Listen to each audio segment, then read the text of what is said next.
With the release of Chivalry II coming soon, I thought I would try my best to explain the lore of chivalry and its two main factions. Today, we will discuss the Red and Black, the Iron Fist, the Mason Order. But to know how the Mason Order was formed, we must first look back to its leader, Malric Terwin. Malric Terwin, prior to being leader of the Masons, was the top military commander of the Agathian army and a trusted advisor of King Argon I. Though, Malric had ambitions for ruling the lands of Agatha, ambitions that climbed more and more with each military victory. In his mind, the expansion of the Agathian Empire was as much due to his efforts as Argon's.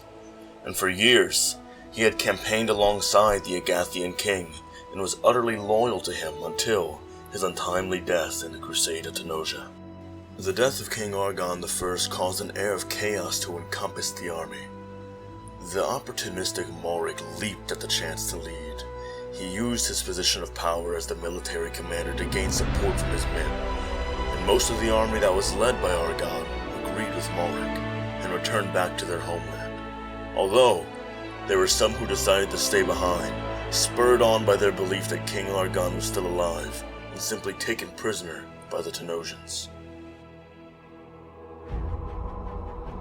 These men were led by Phaedrud Kern, whose renown as a warrior gave courage to the hearts of the soldiers who stayed. Malric manipulated his scared and hungry forces into believing that only a strong military general can truly rule the lands of Agatha now. He had forced all the men who left with him that day to swear allegiance to him when the ship's home.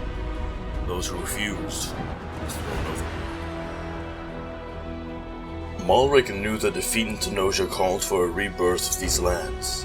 Men would need to be made tougher, stronger than before, and thus, an iron fist would be needed to steel the backbones when they were too weak to stand straight on their own. He had served his time to the king, but now it was his time to rule. Upon finally returning to the Agathian continent, Malric declared Phaedrud Kern a traitor to the nation, and with the support of his obsessive, sworn troops, he dubbed his new army the Mason Order. The renaming was meant to reset their reputation and distance themselves from the men who failed the crusade. Malric began recruiting men from the neighboring villages and spreading rumors about the failures of Phaedrud and his Agathian knights. Forcefully, if he required. Malric was determined to form a force large enough to decimate the Tenosians, and anyone else foolish enough to oppose his new order.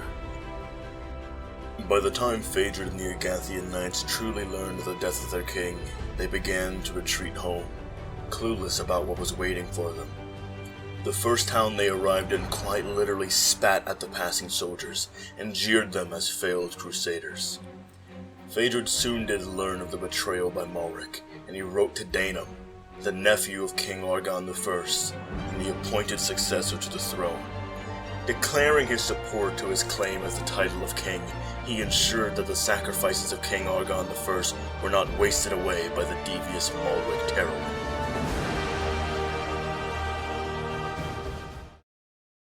The powerful nobles of the lands of Agatha and the troops they brought with them were once again divided. Some supported Malric's new Masonic order, and others, the Loyalists, declared allegiance to Dainum, the rightful successor, and thus, Phaedrud's troops as well. It was clear that neither side would yield, and it would come down to a war to decide the fate of the land of Agatha. The civil war left the Agathian continent in a state of ruin. Amidst the dust of the Battle of Stone's Hill, Phaedrud, the steward king of Agatha, was slain. 20 years pass, and Malric and his Mason Order have ruled with an iron fist, keeping control over the land. But, as the recent winter draws near, rumors of a new leader spread.